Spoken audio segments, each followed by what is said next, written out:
masalah seseorang berdehem. Berdehem di waktu sembahyang. Apalagi kadang-kadang imamnya panjang bacaannya. Banyak orang berdehem kadang-kadang semacam itu. Berdehem semacam ini boleh tidak di dalam sembahyang? Apakah itu membatalkan salat kita atau tidak?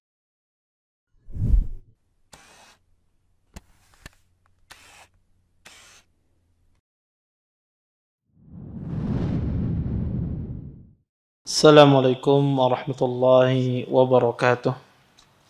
Innal hamdalillah nahmaduhu wa nasta'inuhu wa nastaghfiruh wa na'udzu billahi min shururi anfusina wa min sayyiati a'malina may yahdihillahu fala mudilla lahu wa may yudlil fala hadiya lahu. Asyhadu an la ilaha illallah wahdahu la syarika lahu wa asyhadu anna Muhammadan abduhu wa rasuluh. فإن أصدق الحديث كتاب الله وخير الهدي هدي محمد صلى الله عليه وسلم وشر الأمور محدثاتها وكل محدثة في الدين بدعة وكل بدعة ضلالة وكل ضلالة في النار أما بعد. Bapak-bapak, ibu-ibu, ikhwan dan akhwat yang dimuliakan oleh Allah Subhanahu wa taala.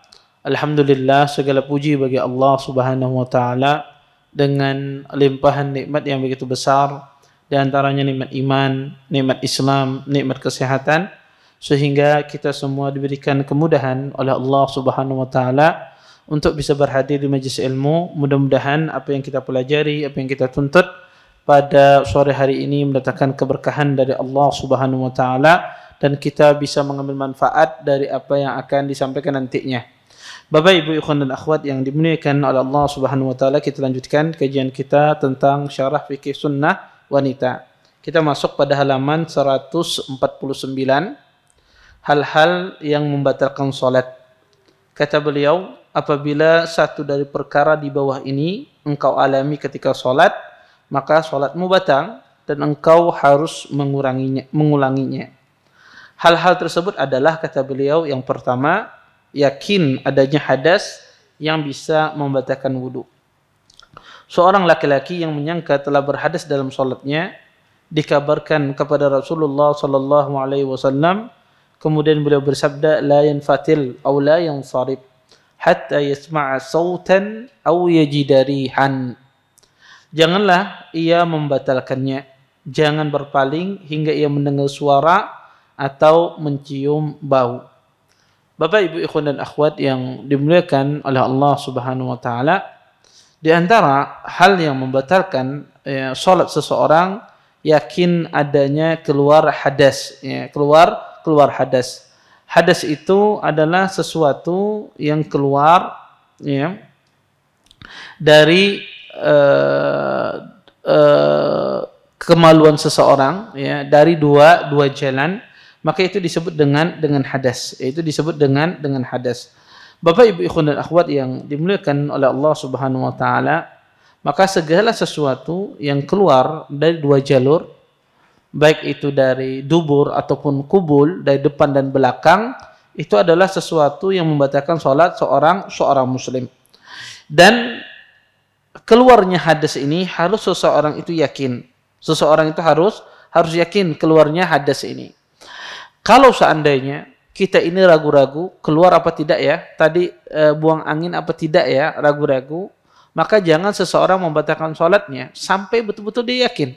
Yakinnya seperti apa, Ustaz? Mendengar suara atau mencium bau, atau betul-betul dia tahu betul persis keluar angin tersebut.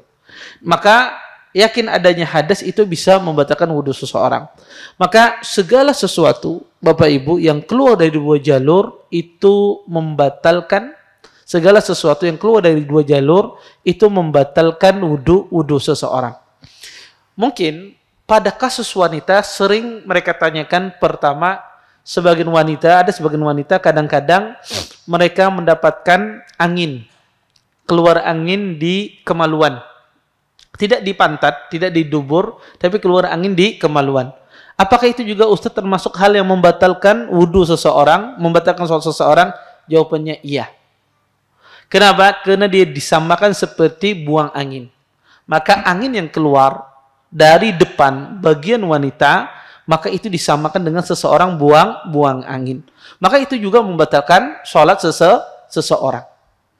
Ada juga sebagian wanita, kadang-kadang mereka itu ditimpa keputihan, kadang keluar keputihan lembab, ya, akibat kadang capek bekerja dan seterusnya, kadang keluar cairan basah gitu ya.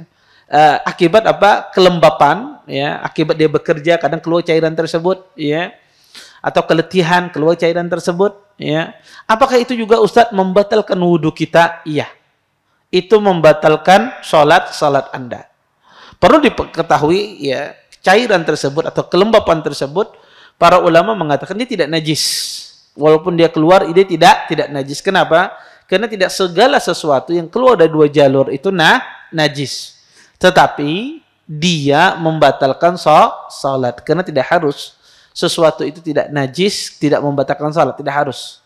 Ya, maka sesuatu yang tidak najis walaupun dia tidak najis tapi dia membatalkan salat kita. Jadi cairan yang keluar kadang di kemaluan akibat capek dan seterusnya itu juga membatalkan salat seorang wanita, dan itu dianggap hadas bagi seorang wanita. Kemudian juga yang kadang juga sering dikeluhkan oleh sebagian wanita, kadang sebagian wanita itu makan obat. Kemudian sisa obat itu keluar dari pantatnya. Kadang minyaknya, ya. Kadang minyak obat atau makan sesuatu untuk diet, kadang-kadang keluar di pantatnya dia. Kadang-kadang keluar itu di tengah-tengah salat. Nah, apakah itu juga membatalkan wudhu seseorang? Kita makan sesuatu kemudian keluar minyak itu di arah belakang atau di arah depan. Apakah itu membatalkan wudhu kita juga, Ustaz? Membatalkan salat kita juga? Iya. Hal itu juga membatalkan salat kita. Jadi rumusnya, ummahat, Bapak, Ibu, ikhwan dan akhwat yang dimiliki oleh Allah Subhanahu wa taala, segala sesuatu yang keluar dari dua jalur itu membatalkan salat kita dan membatalkan wudu kita. Dan tidak semua keluar dari dua jalur itu dia najis, tidak semuanya. Tetapi yang harus Anda pahami, semuanya itu membatalkan wudu dan membatalkan salat. Ya, Ustadz, keluar cacing kermi misalnya di tengah-tengah salat, ya, kerminya keluar, batal tidak wudunya? Batal tidak salatnya? Batal. Maka segala sesuatu yang keluar. Taib. Bagaimana kalau seandainya dia tidak keluar? Ya, segala sesuatu yang ada dalam perut kita. Kadang orang tuh makan sesuatu apa gitu, di perutnya bergejolak kurok bunyi kadang-kadang. Ya, dia tidak keluar tapi apa? Kadang bergejolak perutnya. Ya, kadang kalau lapar pun juga, kalau dia cacingan bunyi-bunyi kadang-kadang. Ya, terus sesuatu yang di dalam perut ini, ya, itu berbunyi, bergejolak, tapi tidak keluar deh, tidak keluar. Apakah itu membatalkan wudu seseorang? Apakah itu membatalkan salat seseorang? Jawabannya tidak. Selama dia tidak keluar, cuma di dalam sini saja, ya, bergumuruhnya, mungkin ada cacing kejar-kejaran mungkin di dalam situ, ya, maka dia tidak membatalkan salat kita, tidak membatalkan wudu kita selama dia tidak keluar dari dua jalur tersebut, dari arah depan ataupun dari arah belakang. Maka ini yang dimaksudkan, ya, yakin adanya hadas. Jangan sampai seseorang membatalkan salatnya akibat cuma ragu-ragu. Ini tidak boleh. Anda tidak boleh cuma membatalkan salat Anda sekedar perasaan. Perasaan tadi kayaknya ada yang kentut. Perasaan tadi ada keluar cairan. Perasaan saja, tidak yakin, maka tidak boleh. Seseorang ketika dia berwudu dalam kondisi yakin. Ketika dia berwudu dalam kondisi yakin. Maka yakin ini tidak bisa dijatuhkan, digugurkan dengan keraguan. Yakin bisa digugurkan dengan keyakinan yang semisalnya. Maka kalau sekedar pembatal itu cuma sekedar ragu, maka dia tidak batal salatnya. Maka keyakinan itu harus digugurkan dengan keyakinan yang semisal, semacam itu. Wallahu a'lam. Makanya di sini Nabi SAW mengaitkan dengan apa? Suara dan bau. Karena dengan itu seseorang mendapatkan keyakinan. Ustadz, kadang ulun nih kededes suaranya berkantut. Kadang ulun ini tidak mencium bau. Jadi ulun yakin itu saya keluar angin. Kalau yakin tidak ada masalah. Tapi kalau Anda ragu, bagaimana cara mengetahui Anda yakin atau tidak? Dengan suara dan bau. Karena ada orang itu tidak mencium bau, tidak keluar suara, tapi dia yakin keluar. Kalau yakin sudah. Berarti Anda batalkan salat Anda. Ya. Kemudian, Bapak Ibu ikhwan dan akhwat yang dimuliakan oleh Allah Subhanahu wa taala. Kemudian yang kedua, di sini Syekh menyebutkan, kata beliau, meninggalkan salah satu rukun atau syarat salat tanpa uzur. Hal ini berdasarkan sabda Nabi SAW kepada orang yang salatnya yang buruk. Kata Rasulullah, irji fa salli fa innaka lam tusalli. Kata Nabi SAW, kembalilah ke tempatmu lalu salatlah, karena sesungguhnya engkau belum melaksanakan salat. Bapak Ibu ikhwan dan akhwat yang dimuliakan oleh Allah Subhanahu wa taala, di antara hal yang membatalkan salat kata beliau adalah kita meninggalkan salah satu rukun dari rukun salat. Taib. Bapak Ibu ikhwan dan akhwat yang dimuliakan oleh Allah Subhanahu wa taala, maka tentunya ya, pembatal wudu itu ya, pembatal salat itu tidak hanya meninggalkan rukun saja, ya, tetapi juga meninggalkan syarat, dan juga perlu dipahami segala sesuatu yang membatalkan bersuci maka itu juga membatalkan salat kita. Jadi harus dipahami segala sesuatu yang membatalkan bersuci membatalkan salat kita. Contoh yang membatalkan bersuci itu apa? Adalah seseorang makan daging unta. Daging unta itu membatalkan wudu. Maka segala sesuatu yang membatalkan wudu juga membatalkan salat. Itu poin pentingnya. Kemudian di sini Syekh menjelaskan meninggalkan salah satu rukun dari rukun salat. Seperti apa misalnya? Seseorang meninggalkan tumak ninah. Kalau ada orang meninggalkan tumak ninah, apakah batal salatnya? Maka sebagian ahlul ilm mengatakan bahwasanya orang dengan sengaja meninggalkan tumak ninah, maka batal salatnya. Batal salatnya. Seperti itu pula seseorang yang meninggalkan rukun-rukun yang lain, seperti Al-Fatihah dan yang lainnya. Dan termasuk dalam hal ini, makna meninggalkan adalah kesalahan. Kalau ada orang salah membaca surah Al-Fatihah, kesalahan yang fatal, dan dia sebagai seorang imam, maka sholatnya tidak sah. Ketika dia salah membaca surah Al-Fatihah, mengubah makna, maka sholatnya tidak sah.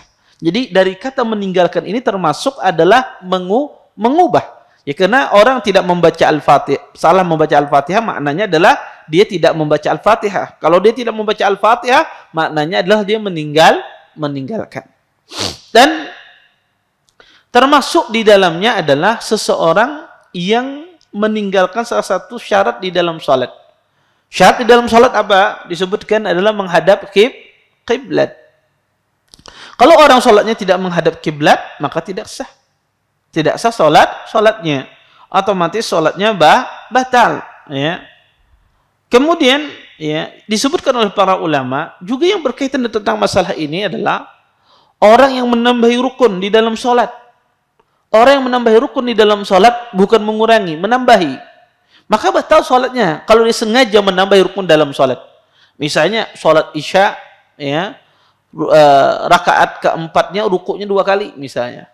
Dia mikir aku ini banyak dosa, harus banyak lagi rukuk 2 kali. Maka ini adalah batal salatnya. Atau menambahi sujud, sujudnya 3 kali sujud misalnya, batal salatnya kalau dengan sengaja. Maka kata para ulama tidak hanya meninggalkan rukun saja, tapi menambahi rukun pun juga membatalkan salat kalau dilakukan dengan sengaja. Makanya para ulama mengatakan kalau ada seorang imam di dalam salat dengan sengaja menambah rakaat dari rakaat keempat naik ke rakaat kelima misalnya dalam salat Isya dengan sengaja, maka batal salatnya. Salatnya menjadi batal. Jadi tidak hanya meninggalkan rukun, tapi menambahi rukun juga membatalkan salat. Dan tidak hanya itu, tidak hanya masalah rukun. Para ulama juga mengatakan, dikatakan orang itu batal salatnya ketika dia meninggalkan wajib dengan sengaja. Wajib salat dengan sengaja. Misalnya dia meninggalkan tasyahud awal, padahal dia tahu tasyahud awal itu hukumnya wajib. Dia tinggalkan dengan sengaja, maka batal salatnya. Ya, maka batal salatnya. Maka seseorang tidak boleh dia meninggalkan wajibat salat juga dengan sengaja. Dan juga di antara permasalahan yang sering juga disebutkan oleh para ulama ya, yang berkaitan dengan rukun dan syarat ini adalah mendahulukan satu rukun di atas rukun yang lain, tidak tertib, itu juga batal salatnya. Orang mendahulukan duduk di kedua sujud baru sujud misalnya, maka batal salatnya. Dan juga di antara hal yang disebutkan oleh para ulama kadang juga membatalkan salat adalah seseorang ya, dia memutus niat salatnya ya. Seseorang yang memutus niat salatnya maka batal salatnya. Karena di antara syarat dalam salat adalah berniat. Kalau dia putus niat salat tersebut, di tengah-tengah salat dia putus, dia batalkan niatnya, maka batal salatnya. Dan termasuk juga yang berkaitan dengan syarat salat ini banyak sebetulnya. Seperti tersingkap aurat. Auratnya tersingkap ya di tengah-tengah salat dan tidak dia tutup ya, maka batal salatnya.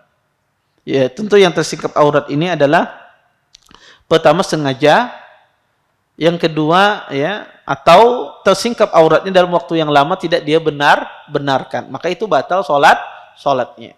Maka ini diantara hal-hal yang membatalkan salat ketika meninggalkan sesuatu rukun atau syarat sahnya salat seseorang. Kemudian yang ketiga, kata beliau, yang membatalkan salat adalah makan dan minum dengan sengaja. Ibnu Mundzir berkata, para ulama telah sepakat bahwa siapa saja yang makan atau minum dengan sengaja dalam sholat fardu, maka ia diharuskan mengulangi sholatnya.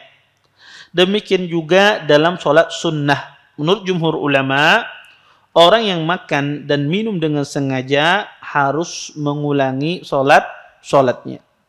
Bapak, Ibu, ikhwan dan akhwat yang dimuliakan oleh Allah Subhanahu wa taala, para ulama sepakat ya bahwasanya ya, makan dan minum dengan sengaja itu membatalkan sholat seseorang. Ya, para ulama sepakat hal demikian. Ya, dan dinukil ijma oleh Imam Ibnu Mundzir rahimahullahu taala.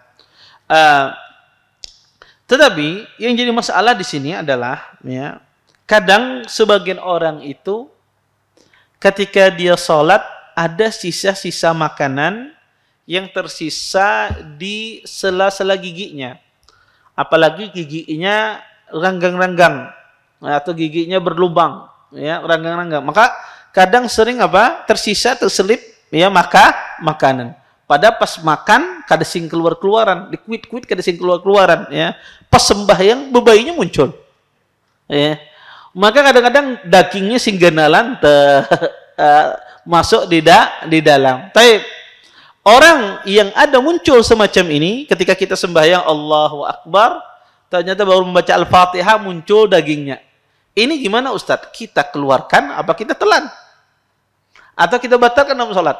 Kalau dikeluarkan sayang, dagingnya sing banyakan. Iya, masih ada lagi bumbunya rasanya ini. Taib. Bagaimana hukumnya ini? Ya, maka kata para ulama, segala sesuatu yang tersisa di sela-sela jari, di sela-sela gigi kita ini ada dua bentuknya. Bentuk yang pertama bentuknya adalah sesuatu yang cair dan dia ada sesuatu yang keluar, tapi sifatnya adalah dia langsung mengalir dengan air liur kita. Jadi kalau kita keluarkan, dia sifatnya langsung temakan dengan air liur kita. Contoh misalnya odol. Kadang ada odol di samping sini misalnya. Kada langis bebasuh misalnya.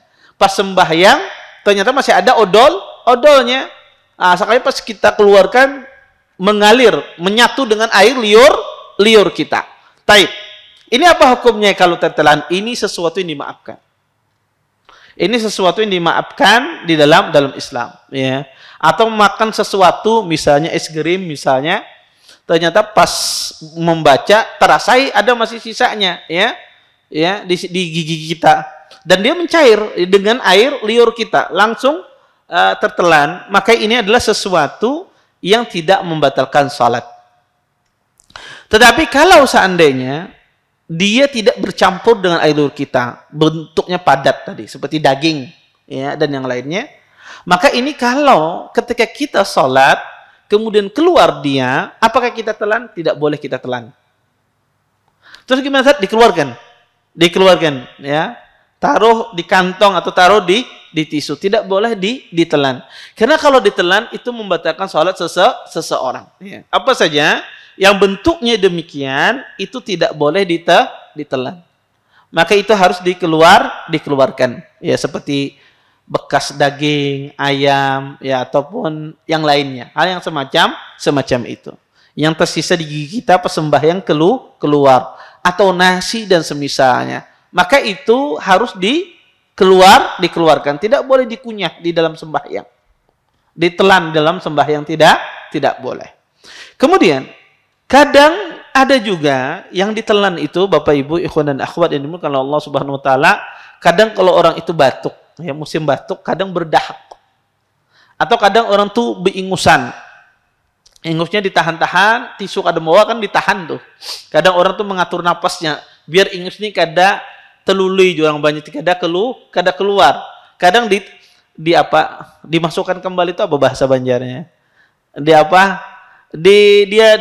anu kembali, dia tarik kembali kadang-kadang biar tidak keluar. Kadang itu masuk ke dalam kerongkongan, ketelan. Kadang ada batuk juga ya. Seseorang batuk ya berdahak ya.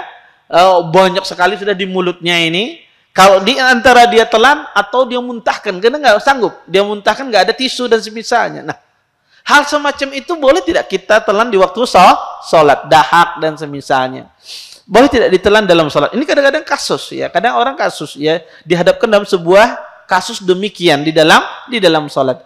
Ya, hendak membatalkan sayang, tinggal serakaat aja lagi tuntungan.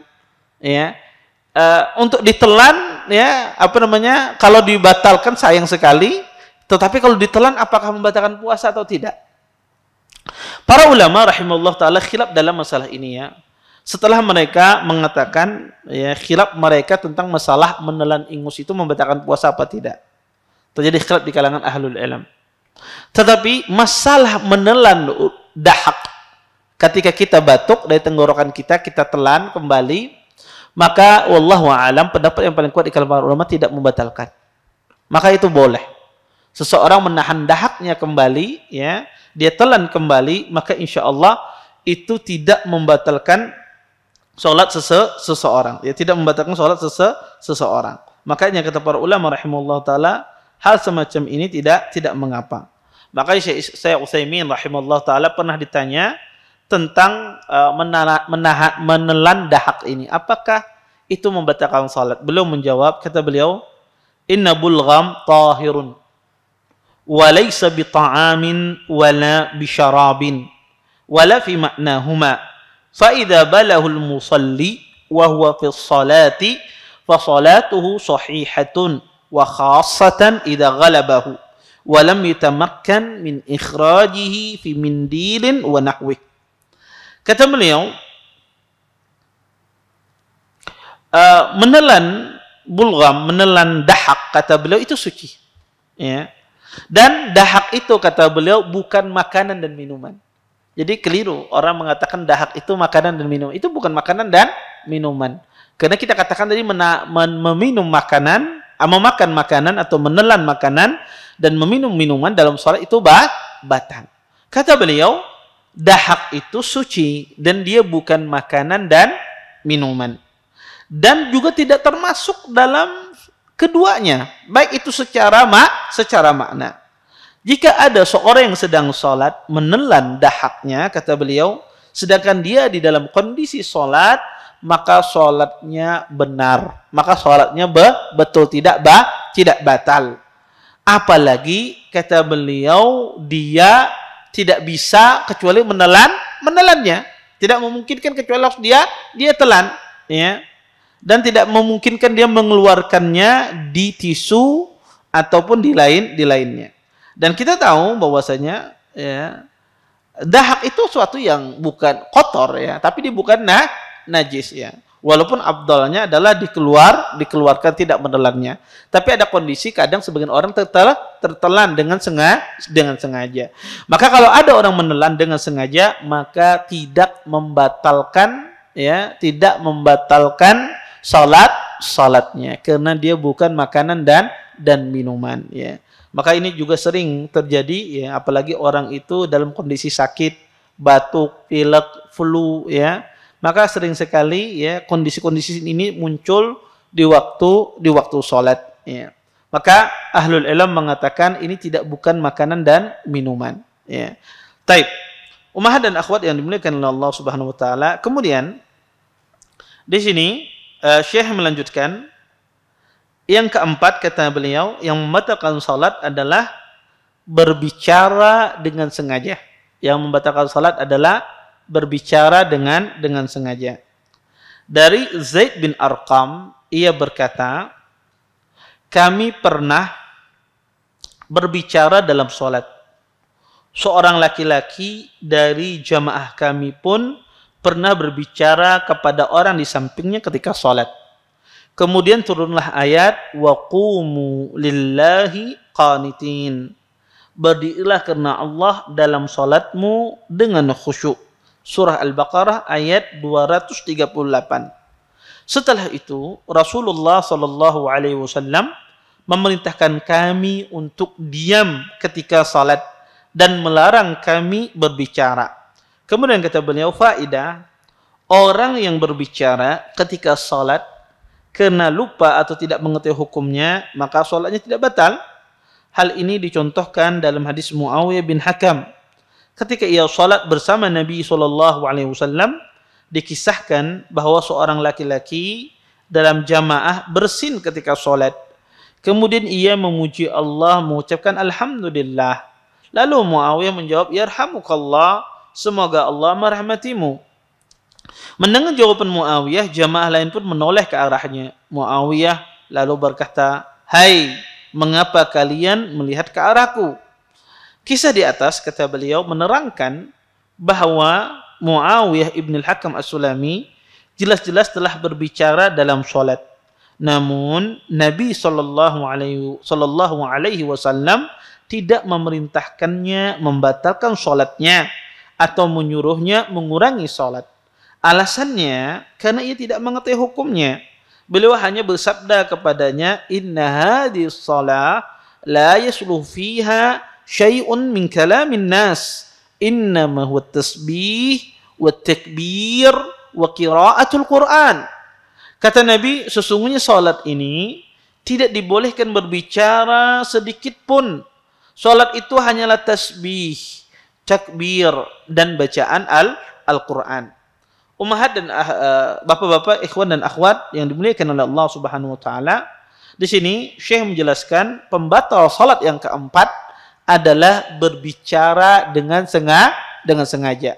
Taib. Apa dalilnya berbicara dengan sengaja ini membatalkan salat? Pertama adalah beliau berdalil dengan firman Allah, wa qumu lillahi qanitin.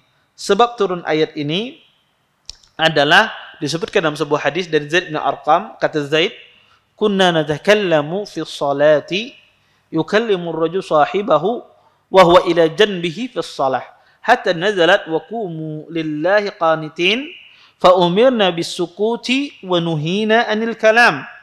Kata Zaid bin Arqam, dulu kami pada masa Nabi SAW, kata Zaid, kami, ya, salah satu dari kami kadang berbicara bersama teman di sampingnya. Jadi zaman dahulu sahabat itu berbicara sama temannya di samping di waktu sembahyang. Ketika mereka bertakbir Allahu Akbar, sembari sholat kadang mereka berbicara di samping teman-temannya. Iya. Kemudian turunlah ayat, kata Allah, wa qumu lillahi qanitin.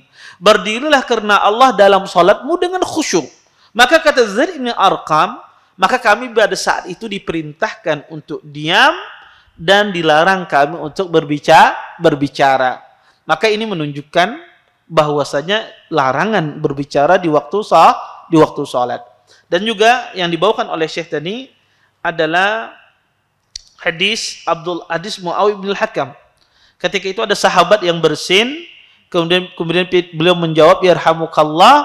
Kemudian para sahabat lain melihat, menoleh ke arahnya untuk menegur agar tidak berbicara dalam salat. Malah Muawiyah balik menegur orang yang melihat ke beliau. Kenapa kalian memandangku seperti ini, kata beliau, di dalam salat.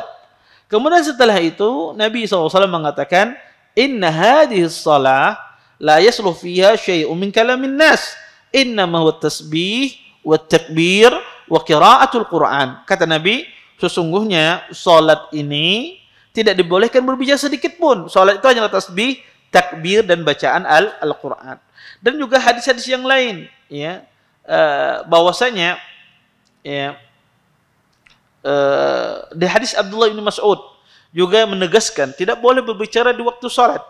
Kata Abdullah bin Mas'ud, kunna nusallimu ala Rasulillahi sallallahu alaihi wasallam wa huwa fi shalah fayaruddu alaina falamma raja'na min indin Najashi sallamna alaihi falam yaruddu alaina faqulna ya Rasulullah kunna nusallimu alaika fi sholati fataruddu alaina faqal inna fi sholati syughla.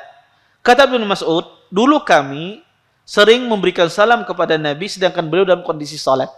Jadi sahabat itu ketika ada Nabi salat mereka salam, assalamualaikum. Kemudian Nabi pun menjawab salamnya sahabat. Jadi ketika Nabi salat, ada sahabat yang salam, assalamualaikum, dibalas oleh Nabi. Dan ketika kami pulang dari hijrah ke negeri Habasyah, ya, setelah mereka kembali dari negeri Habasyah, maka sahabat ini salam kepada Nabi dan Nabi tidak menjawab. Nabi tidak menjawabnya.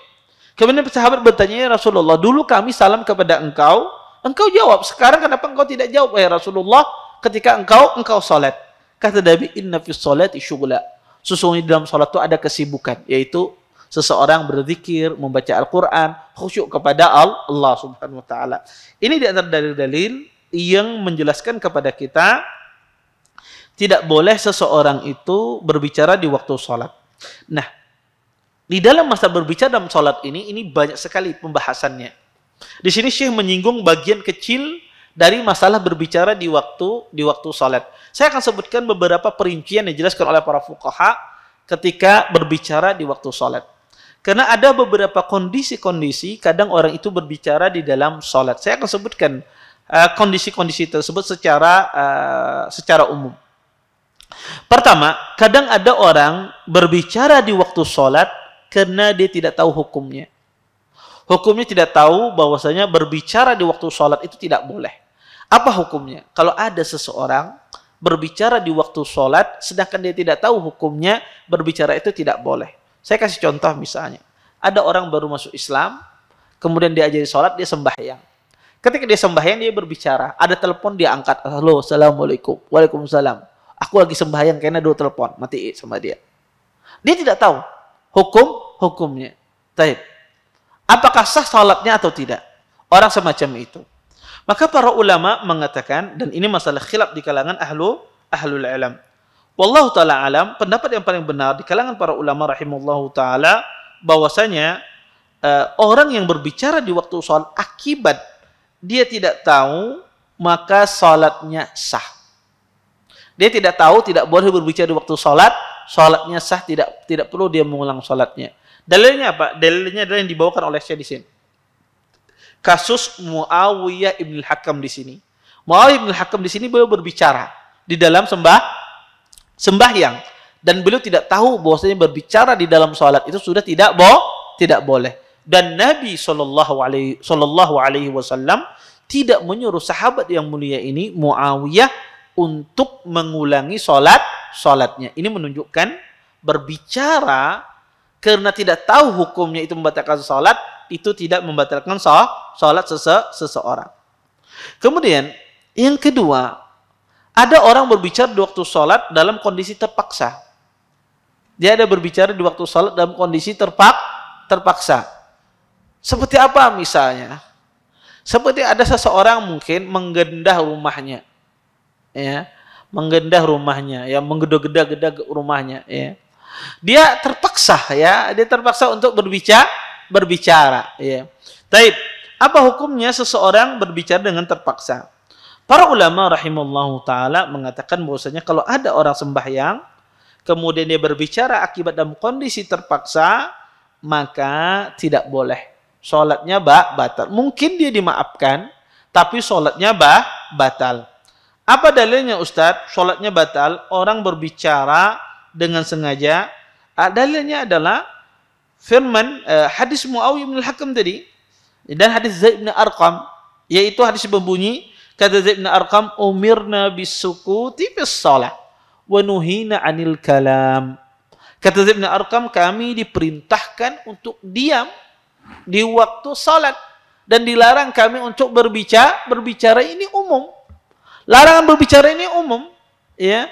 Tidak boleh berbicara akibat terpaksa, tidak boleh berbicara akibat mendesak dan seterusnya. Maka kata para ulama, larangan ini berlaku keumumannya. Ya, berlaku keumumannya. Maka tidak boleh kita berbicara di dalam sembahyang dalam kondisi terpaksa. Tidak boleh masuk di sini adalah batal. Kalau mengharuskan dia berbicara tidak mengapa, tetapi harus dia ulangi salatnya. Kemudian Bapak Ibu ikhwan dan akhwat yang dimuliakan oleh Allah Subhanahu wa taala, kadang juga orang itu berbicara di waktu salat akibat lupa, ya. Kadang sengaja berpender di waktu salat. Apakah batal salatnya ataukah tidak? Bapak Ibu ikhwan dan akhwat yang dimuliakan oleh Allah Subhanahu wa taala, pendapat yang paling benar di dalam masalah ini adalah orang yang, ya, mengatakan, ya, berbicara di waktu sholat akibat dia lupa, maka tidak batal sholatnya. Kenapa Ustadz tidak batal sholatnya? Orang berbicara di waktu sholat akibat lupa. Pertama, para ulama berdalil firman Allah dalam Al-Quran. Kata Allah, Rabbana la tu'akhidna in nasina aw akhtana. Ya Allah, jangan engkau hukum kami jika kami ini salah atau lupa. Juga dalam hadis Abdullah bin Abbas, Nabi SAW bersabda, kata Nabi, innallaha wada'a an ummati al-khata' wan nisyan wa mastuqrihu alaih. Ya, kata Nabi SAW, ya, kata Abdullah bin Abbas, sesungguhnya Allah Subhanahu wa taala, ya, memberikan maaf kepada umatku akibat dia lupa, salah, dan dia dipaksa. Maka ini menunjukkan bahwasanya orang yang kena salah atau kena lupa, ya, kemudian dia berbicara di waktu sholat, maka dia tidak mengapa, ya, tidak mengapa. Bapak Ibu ikhwan dan akhwat yang dimuliakan oleh Allah Subhanahu wa taala, berdasarkan hadis-hadis ini, ya, kata para ulama, orang yang lupa berbicara di waktu sholat itu sama halnya seperti seorang yang lupa salam padahal sholatnya belum selesai. Jadi kalau ada orang sembahyang, ya, kemudian dia salam padahal masih 3 rakaat sholat isya-nya, kata para ulama dia salah. Sebetulnya tidak boleh dia berbicara mengucapkan salam di sini, tapi karena dia lupa itu dimaafkan. Maka sama kata para ulama kondisi orang yang lupa berbicara di waktu sembahyang, makanya dia dimaafkan. Maka ahlul ilm mengatakan berbicara di waktu sholat akibat lupa itu tidak membatalkan salat. Karena kadang subhanallah orang itu sembahyang bertakbir Allahu Akbar, keingatan di pasar, ya, berjualan kada sing payuan, muncul gratek dalam hati, langsung berpendek serongan. Kenapa sunyi hari ini? Karena sengaja. Dia tidak sengaja berbicara. Dia lupa dalam kondisi salat, saking mengelamunnya apa yang ada di toko tadi. Kadang juga ummahat mungkin, ya, bertengkar lawan lakinya, ya, hendak membalas kedua nih lawan lakinya waktu bertengkar. Akhirnya pas sembahyang dalam hatinya sudah kada tertahan, muncul kata-kata tersebut, ya. Kadang-kadang tidak sengaja dia ucapkanlah hendak kupirikan lombok, nah misalnya. Dia tidak sengaja. Dia tidak sengaja terucap tersebut. Karena dia lupa. Kadang orang, subhanallah, sebagian orang itu kadang ketika hatinya berbicara, refleks dengan mulutnya. Kadang-kadang ada sebagian orang demikian. Maka hal-hal semacam ini, karena dia lupa, maka itu tidak membatalkan sholat seseorang. Tidak membatalkan sholat seseorang sebagaimana yang kita sebutkan dalilnya. Kemudian, di antara permasalahan juga berbicara ini, kadang kita berbicara Bapak Ibu di dalam sembahyang itu untuk maslahat. Contoh misalnya imam yang salah sembahyang. Sembahyang asar naiknya ke 4 rakaat, jadinya sidin 5 rakaat. Kita tegur subhanallah, sidin ruku. Setelah ruku sujud naik pulang. Kada kesalahannya. Kita tegur subhanallah karena tahu imam ini salah. Kadang kita harus berbicara, kita madahkan pian kelebihan rakaatnya.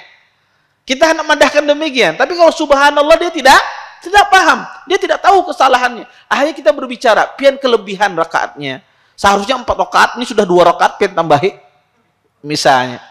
Taib, orang yang berbicara ini untuk maslahat salat, batal tidak salatnya dia.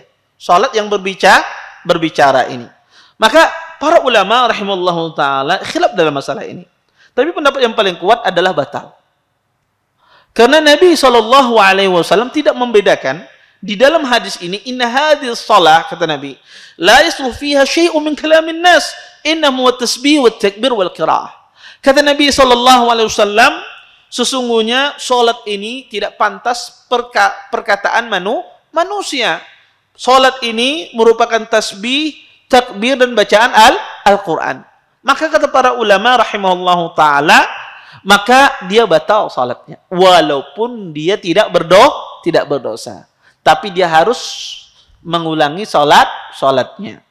Kemudian, di antara juga permasalahan berbicara di waktu salat ini adalah berbicara yang kita wajib hukumnya berbicara di waktu sembahyang. Contoh misalnya, ada kelanakan misalnya membawa pisau di dalam sembahyang. Kemudian kita mengadakan sampai kita awas pisau, kalau ada ditusuknya misalnya. Anak kecil tidak paham. Atau kita ya melihat binatang misalnya yang sangat berbahaya, kalajengking misalnya berjalan. Kemudian kita padahkan di samping kita, bunuh bang kalajengking itu misalnya.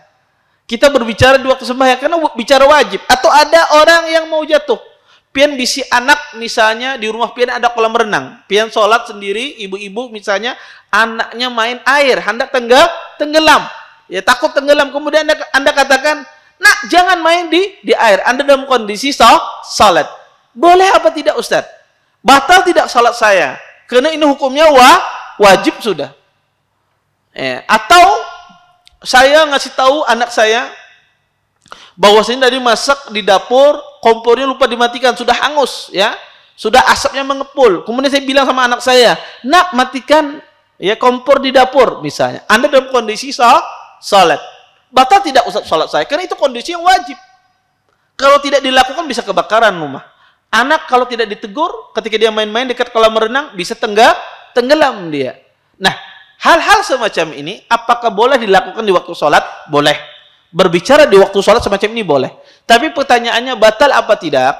Para ulama rahimahullah ta'ala mengatakan, Bapak Ibu, tetap batal salatnya. Salatnya tetap batal. Karena Nabi tidak membedakan baik itu berbicara yang wajib ataukah berbicara yang tidak wajib. Kalau itu dilakukan boleh, bukan tidak boleh, bahkan harus dilakukan berbicara, tetapi salatnya diulang. Salatnya diulang. Kemudian, Bapak Ibu ikhwan dan akhwat yang dimuliakan oleh Allah Subhanahu wa taala. Kemudian, di antara permasalahan juga di dalam salat ini, berbicara di dalam salat ini adalah masalah menjawab salam. Kadang kita sembahyang sunnah, atau ibu-ibu, bapak-bapak kadang sembahyang sunnah di masjid, kadang ada orang masuk masjid, Assalamualaikum, sedangkan pian dalam kondisi sembahyang. Taib. Apa hukumnya menjawab salam tersebut? Ya. Kita jawab apa tidak Ustaz? Maka kata para ulama boleh dijawab dengan isyarat. Boleh dijawab dengan isyarat. Tetapi kalau kita jawab dengan salam maka tidak boleh. Maka boleh kita jawab dengan isyarat saja. Ya. Makanya Nabi SAW sebagaimana tadi hadis yang kita katakan, Abdullah bin Mas'ud menjelaskan, dulu kami salam kepada Nabi, Nabi menjawab. Setelah kami pulang dari Najasyi, kami salam kepada Nabi, Nabi tidak menjawab. Kemudian Nabi mengatakan, inna fis sholati syughla. Sesungguhnya sholat itu adalah kesibukan. Tapi dalam hadis lain dijelaskan bahwasanya Nabi SAW ya, membalas dengan isyarat. Maka tidak boleh diucapkan Waalaikumsalam, tetapi kita balas hanya dengan isyarat. Kalau dibalas dengan isyarat, maka itu tidak mengapa. Kemudian Bapak Ibu ikhwan dan akhwat yang dimuliakan oleh Allah Subhanahu wa taala. Di antara permasalahan juga adalah berbicara di waktu salat adalah ketika orang itu bersin. Ketika orang itu bersin, apakah seseorang yang bersin di waktu sembahyang disunnahkan mengucapkan alhamdulillah?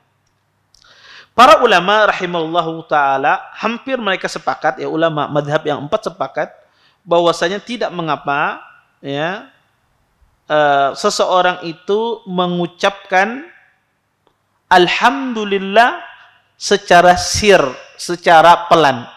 Jadi ketika pian bersin di dalam sembahyang pian ucapkan alhamdulillah. Secara pelan kata para ulama tidak mengapa. Tetapi mereka memakruhkan kalau seandainya diucapkan dengan keras. Dengan keras itu pian bersin di waktu sembahyang, hajiz alhamdulillah, pian suarakan dengan keras.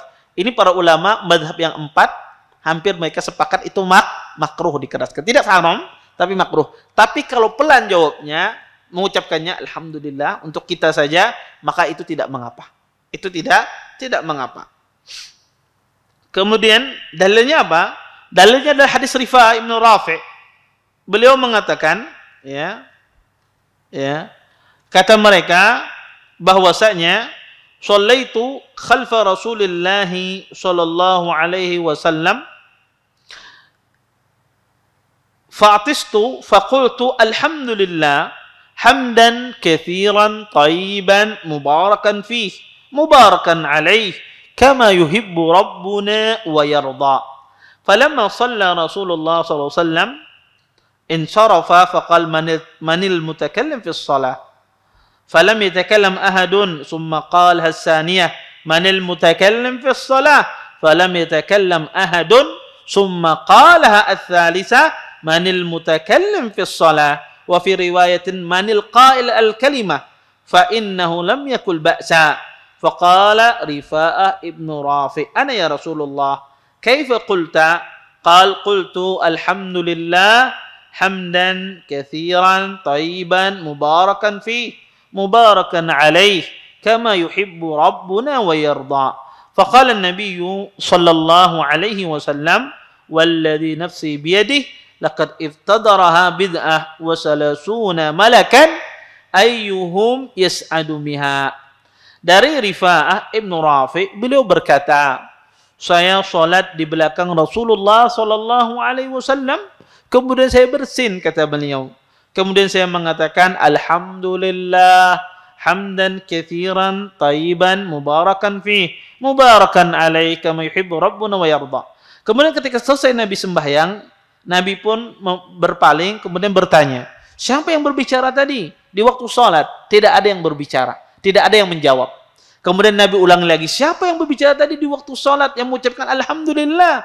Ya, tidak ada yang menjawab. Sampai 3 kali diulangi oleh Nabi sallallahu alaihi wasallam. Baru Rifa'ah mengatakan, saya wahai Rasulullah. Kemudian kata Nabi sallallahu, bagaimana engkau mengucapkannya? Saya ucapkan wahai Rasulullah ketika bersin tadi alhamdulillah hamdan katsiran tayyiban mubarakan fi mubarakan alaih kama yuhibbu rabbuna wa yarda. Kata Nabi sallallahu, sesungguhnya yang jiwaku berada di tangannya, sesungguhnya para malaikat berlomba-lomba membawa kalimat tersebut ke atas. 30 malaikat berlomba-lomba membawa kalimat itu ke atas ke langit. Maka hadis ini menjelaskan bahwasanya boleh mengucapkan alhamdulillah bagi orang yang bersin di waktu sembahyang. Tapi sebagian ulama mengatakan tidak dikeraskan. Sebahagian lagi mengatakan, dan ini mazhab yang 4 ya mu'tamad menurut mereka, bahwasanya makruh diucapkan. Tetapi wallahu a'lam, pendapat yang paling benar, dan ini pendapat yang dikemukakan sebagian kecil fuqaha, dan ini pendapat yang paling kuat, bahwasanya mengucapkan alhamdulillah baik itu suara sir atau tidak sir itu tidak makruh. Itu tidak makruh, bahkan dianjurkan. Ya, bahkan dianjurkan. Makanya Hafidz Ibnu Hajar ketika mengomentari hadis ini, kata beliau, yadullul hadis ala anna al-'atis yahmadullah biduni karahah. Kata beliau, hadis ini menunjukkan bahwasanya orang yang bersin itu disuruh untuk mengucapkan alhamdulillah tanpa adanya makruh, tanpa makruh hukumnya. Kemudian, kalau kita paham mengucapkan alhamdulillah bagi orang yang bersin itu hukumnya dianjurkan, terus bagaimana dengan orang yang mendengarnya di waktu sembahyang? Kalau tadi yang mengucapkan alhamdulillah orang yang bersin, tentu orang yang bersin Ketika mengucapkan alhamdulillah disuruh kita menjawab orang yang sedang sembahyang. Taib. Bagaimana hukum menjawab bersinan orang yang mengucapkan alhamdulillah? Tentu kita menjawabnya yarhamukallah. Boleh tidak dijawab di waktu salat. Bapak Ibu ikhwan dan akhwat yang dimuliakan oleh Allah Subhanahu wa taala, pendapat yang paling benar di kalangan para ulama, menjawab bersin di waktu salat dengan mengucapkan yarhamukallah itu membatalkan salat. Jadi kalau ada orang bersin, alhamdulillah, kemudian pian jawab yarhamukallah, itu membatalkan salat. Kenapa Ustaz? Apa dalilnya? Nabi mengatakan, inna hadis salah, dalam hadis ini, la yasluh fiha syai'un min kalamin nas. Innama huwa tasbih wa takbir wa qiraatul Quran. Kata Nabi SAW, sesungguhnya salat ini tidak pantas di situ ada pembicaraan manusia. Melainkan salat ini adalah tasbih, bertakbir dan qiraatul Quran. Adapun yarhamukallah ini perkataan manusia, doa. Ini doa. Ini doa. Tetapi ini adalah perkataan manusia. Oleh karena itu kata para ulama, batal salatnya. Kalau dia mengucapkan yarhamukallah bagi orang yang mendengarnya. Terus kapan diucapkannya Ustaz? Setelah selesai sembahyang. Kalau ada orang itu mengucapkan alhamdulillah, maka Anda jawab setelah selesai salat. Anda ucapkan yarhamukallah, tidak mengapa. Kemudian, Bapak Ibu ikhwan dan akhwat yang dimuliakan oleh Allah Subhanahu wa taala, di antara permasalahan juga yang disebutkan oleh para ulama tentang masalah ini adalah membetulkan bacaan imam di waktu sembahyang. Boleh tidak Ustaz membetulkan bacaan imam di waktu sembahyang? Maka jawabannya boleh. Maka seseorang kalau ada imamnya salah, kemudian kita betulkan bacaan di belakangnya, maka ini boleh berbicara dalam sholat. Tentu kita membetulkannya dengan ayat Quran. Maka tidak mengapa, dan itu tidak membatalkan sholat seseorang. Maka ini diantara permasalahan yang secara umum yang berkaitan tentang masalah apa? Berbicara di waktu sholat. Kemudian di sini Syekh mengatakan yang kelima, kata beliau, pembatal sholat adalah tertawa disertai dengan suara. Kata beliau, menurut ijma' ulama, tertawa yang disertai suara termasuk hal yang membatalkan salat. Sebagaimana dinukil dari Imam Ibnu Mundzir. Alasannya, karena tertawa disertai suara lebih buruk dari berbicara. Selain itu, perbuatan ini dianggap meremehkan dan bermain-main dengan salat. Beberapa athar sahabat radhiyallahu taala anhum menyatakan bahwa tertawa membatalkan salat. Kemudian beliau mengatakan faidah, adapun tersenyum kata beliau tidak membatalkan salat. Tetapi jika dilakukan tanpa ada uzur, maka hukumnya menjadi makruh. Hal ini berdasarkan riwayat Jabir, ia berkata, tersenyum itu tidak membatalkan salat, akan tetapi yang membatalkan salat adalah tertawa. Taib. Bapak Ibu ikhwan dan akhwat yang dimuliakan oleh Allah Subhanahu wa taala. Pertama, Bapak Ibu ikhwan dan akhwat yang dimuliakan oleh Allah Subhanahu wa taala, adapun masalah tertawa ketika di waktu salat, apakah itu membatalkan? Maka ahlul ilm sepakat bahwasanya qahqaha, tertawa yang menggelitik, misalnya macam itu.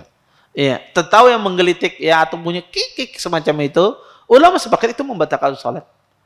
Imam Ibnu Mundzir mengatakan ajma'u ala anna ad-dhahak yufsidus salah. Kata beliau, ulama sepakat bahwasanya tertawa itu merusak salat. Hal yang serupa juga disampaikan Imam An-Nawawi, Imam Ibnu Qudamah. Beliau mengatakan, kata beliau,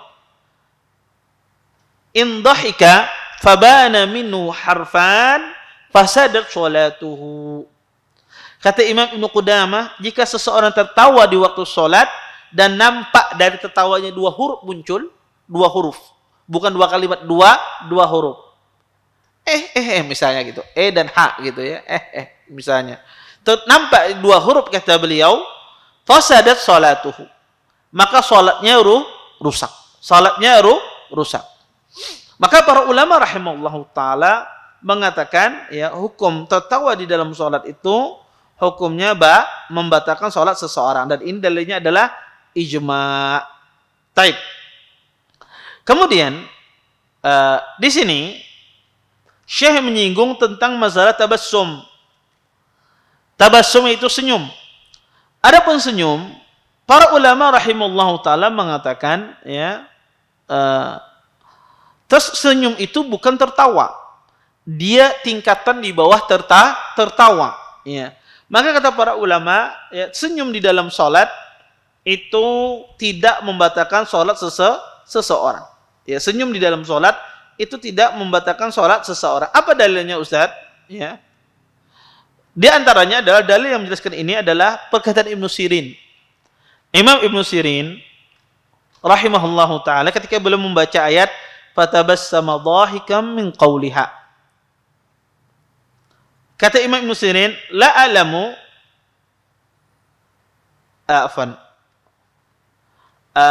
di antara dalil para ulama yang mengatakan tertawa itu tidak membatalkan salat adalah perkataan Jabir yang dinukil oleh Syekh di sini. Kata Jabir, la yaqta'u salat at-tabassum.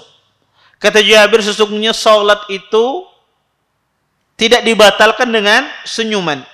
Ya, karena itu adalah perbuatan yang ringan, kecil, yang sederhana, maka hal tersebut tidak membatalkan salat seseorang. Maka ya, salat itu tidak batal dengan senyuman.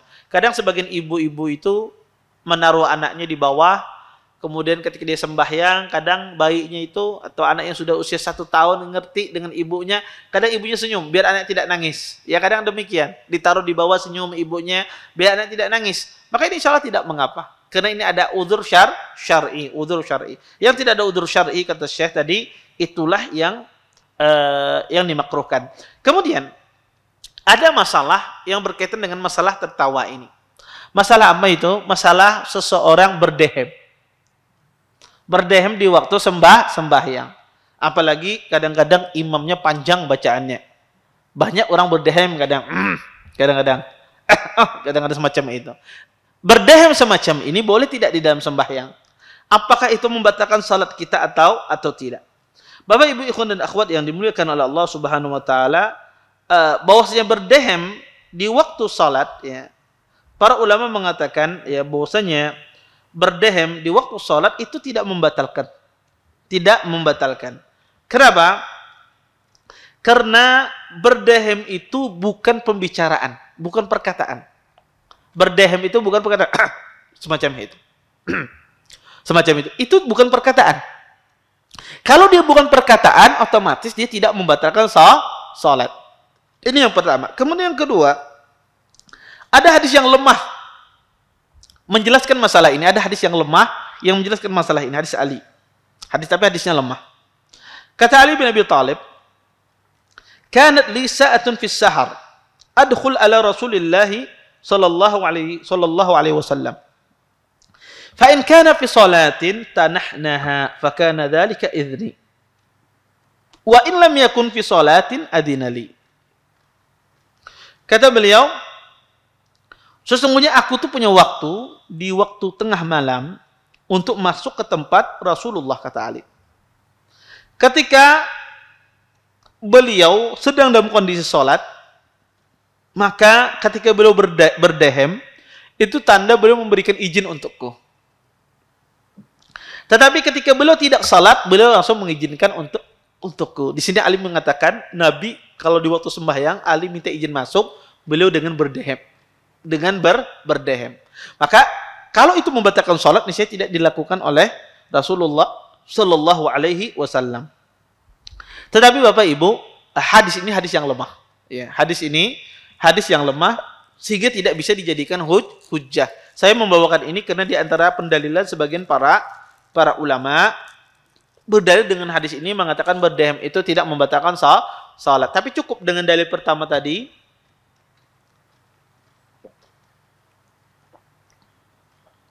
Yang mengatakan bahwasanya berdehem itu bukan pembicaraan sehingga tidak perlu membatalkan salat seseorang. Kemudian di antara juga permasalahan yang mirip dengan masalah tertawa ini, selain berdehem adalah meniup.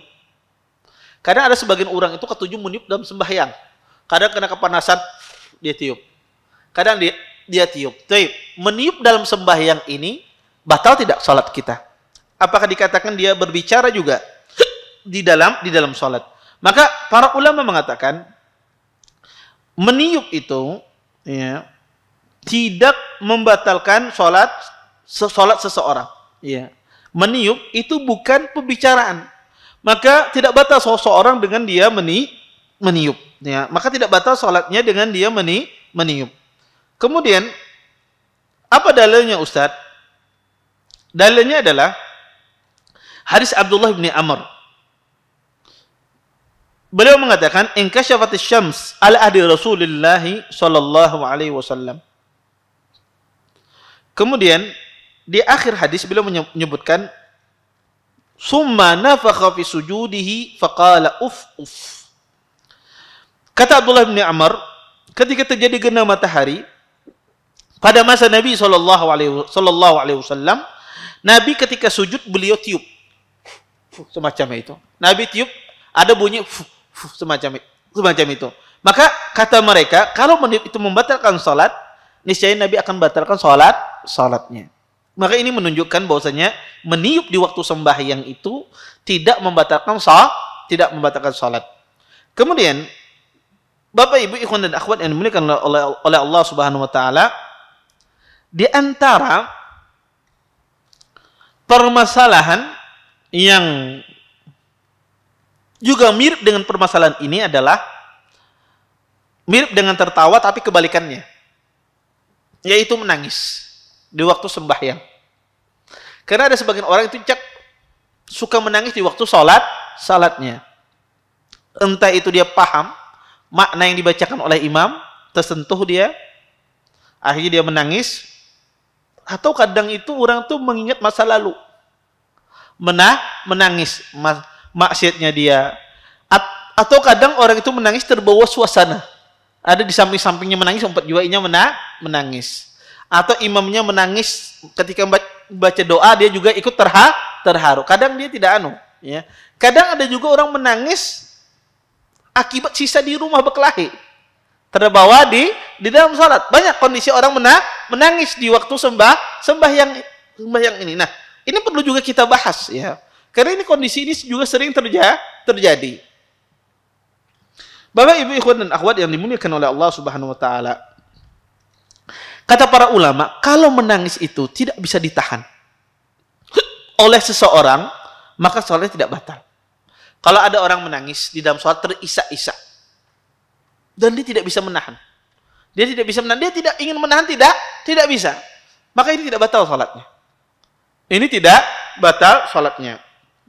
Yang jadi masalah adalah seseorang salat kemudian dia menangis terisak-isak dan dia bisa menahan sebetulnya. Bisa dia tahan.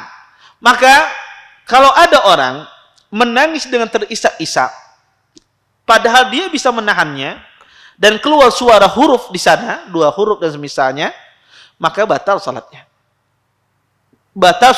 Maka orang menangis di dalam sembahyang ya, itu tidak mengapa ya. Karena Allah katakan, Allah memuji ya, orang-orang menangis di dalam salat. Allah puji di dalam Al-Qur'an. Allah sebutkan di dalam Al-Qur'an, "Idza tutla 'alaihim ayatul rahman kharru sujjadan wa bukiya." Kata-kata Allah Subhanahu wa taala, jika dibacakan ayat-ayat Ar-Rahman, mereka sujud, tersungkur sujud dan menangis. Maka menangis di dalam salat itu tidak ada masalah. Menangis terisak-isak ini yang harus diperhatikan. Kalau seandainya dia tidak bisa menahan, tidak bisa mengontrol dirinya, maka ini tidak batal. La yukallifullahu nafsan illa wus'aha. Tapi kalau dia bisa mengontrol dirinya, kemudian dia menangis di dalam salatnya, maka ini yang kata para ulama rahimahullahu taala yang yang membatalkan salat seseorang ya. Dia bisa menangis ya, dia tahan dirinya tapi tidak bisa dia kontrol. Kemudian para ulama mengatakan menangis yang terisak-isak itu kalau karena dia mengingat Allah, ini tidak ada masalah. tidak batal sholatnya. Tapi kalau kena sebab dunia terisak-isak dan dia bisa mengontrolnya, di mari laki nangis dalam sembahyang. Atau seseorang ada sesuatu yang dia pikirkan tadi nangis dia. Tapi dia bisa mengontrolnya. Dan dia nangis terisak-isak, ini batal salatnya. Ini batal salatnya. Kenapa? Karena itu mengeluarkan suara. Dan dia tangisannya bukan karena Allah subhanahu wa ta'ala. Allah ta'ala alam. Ini yang bisa ulun sampaikan. Mudah-mudahan bermanfaat. Mungkin sisa waktu yang ada, kita gunakan untuk tanya jawab. Baik. Ada pertanyaan? Silahkan.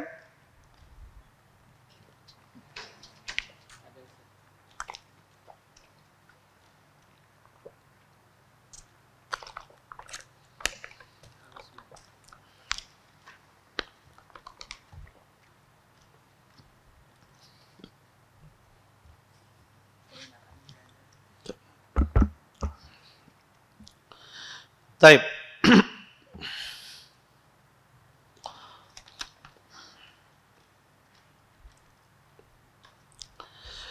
Bismillah, izin bertanya Ustadz. Jika ketika sholat tiba-tiba jatuh kotoran tikus atau cicak di tempat sholat, tempat sujud, apakah boleh mengibasnya? Iya. Boleh mengibas kotoran cicak, boleh ya, dengan tangan Anda boleh ya, menghilangkan. Kenapa? Karena kotoran cicak itu tidak najis dia, tapi dia kotor. Boleh Anda kibas dengan tangan Anda. Tapi kotoran tikus, tahi tikus itu najis. Dia kotor, najis. Maka hendaknya kalau mengibas jangan dengan tangan Anda langsung, tapi dengan mungkin sesuatu media, tisu ataupun kain ada misalnya, maka boleh. Itu tidak mengapa. Adapun dengan tangan jangan, karena dia najis. Lebih baik Anda bergeser. Lebih baik Anda bergeser dari tempat sujud tersebut. Taib. Bagaimana sholat dan wudunya? Apakah batal jika najis tersebut? Sholatnya tidak batal, wudunya juga tidak batal. Kalau terkena najis tersebut di tengah-tengah sembahyang, kita berusaha membersihkannya. Kalau seandainya tidak bisa bersih, masih menempel, batalkan sembahyang Anda. Bajunya dilepaskan, ganti dengan baju yang lain, wudunya tidak perlu dibatalkan. Wudunya sah, karena wudu terkena najis tidak membatalkan wudu. Orang terkena najis tidak membatalkan wudunya. Taib. Bismillah, izin bertanya Ustaz. Syarat sholat menghadap kiblat di suatu waktu sholat di ruangan yang tidak tahu arah kiblat. Kemudian melihat di aplikasi HP ternyata arahnya salah. Tapi mengetahuinya setelah esok harinya. Apa mengulangi sholat yang dikerjakan kemarin? Syukran. Jika dia sudah berijtihad, bertanya atau mencari di HP, ya, bisi kompas ternyata kompasnya error misalnya, dan dia sudah berusaha, maka tidak perlu dia ulangi. Tapi yang mengulangi adalah kalau seandainya sidin tidak bertanya atau sidin tidak berusaha mencari tapi membaca saja, oh kayaknya ke sana nah. Maka ini disuruh dia mengulang. Tapi kalau dia sudah berijtihad mencari arah kiblat dengan cara bertanya dengan menggunakan kompas ternyata salah, maka tidak perlu dia ulang salatnya. Wallahu a'lam.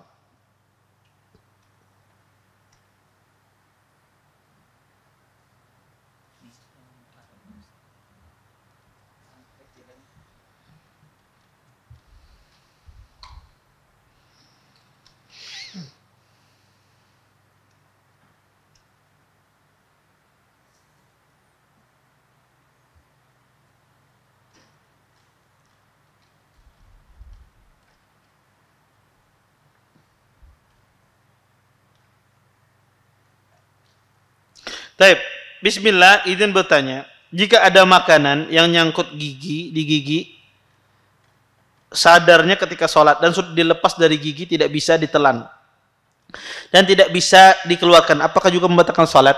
Kalau giginya nyangkut, makanannya nyangkut di gigi, kada keluar, kada masuk, batal tidak sholatnya? Tidak batal. Selama tidak dia telan, maka tidak batal. Dan selama tidak sidin kunyah-kunyah, maka tidak batal salatnya. Wallahu a'lam. Taib. Afwan Ustaz izin bertanya, anak saya berusia 9 tahun. Tapi kalau tidur malam sering rembes pipisnya. Bagaimana caranya membersihkan tempat tidurnya? Kalau bekasnya tidak diketahui, bagaimana yang terkena? Pertama, ya kalau Anda tidak tahu di mana, ya maka Anda siram. Ya Anda siram, ya kira-kira, ya Anda kira mungkin mencium bau, Anda siram. Atau Anda lihat di situ ada basah, maka Anda siram. Ya. Atau Anda jemur kasur tersebut. Kalau sudah hilang baunya, tidak ada lagi bau najisnya, maka sudah suci. Maka bisa Anda jemur kasurnya atau Anda siram. Ya, Anda siram kemudian Anda jemur. Yang kedua adalah anaknya kalau pipis aja masih ngompol aja kasih pempes. Kalau dia masih pipis ya, maka kasih pempes dia. Kalau seandainya dia pipis masih ya walaupun sudah tua. Taib. Adapun ini ada pertanyaan tentang masalah zikir ya, beliau menanyakan tentang derajat hadisnya wallahu alam. Nanti saya cek ya, saya tidak lupa tentang derajat hadis ini apakah sahih atau tidak. Insyaallah nanti akan saya jawab ya pada pertemuan berikutnya biiznillah insyaallah. Taib. Saya kira cukup untuk pertanyaan kali ini. Kita tutup dengan doa kafaratul majelis. Subhanakallahumma bihamdika asyhadu an la ilaha illa anta astaghfiruka wa atubu ilaik. Assalamualaikum warahmatullahi wabarakatuh. Terima kasih. Jazakumullah khairan wa barakallahu fikum. Video ini dibuat atas partisipasi dari donasi Anda. Semoga menjadi amal jariah bagi Anda semuanya.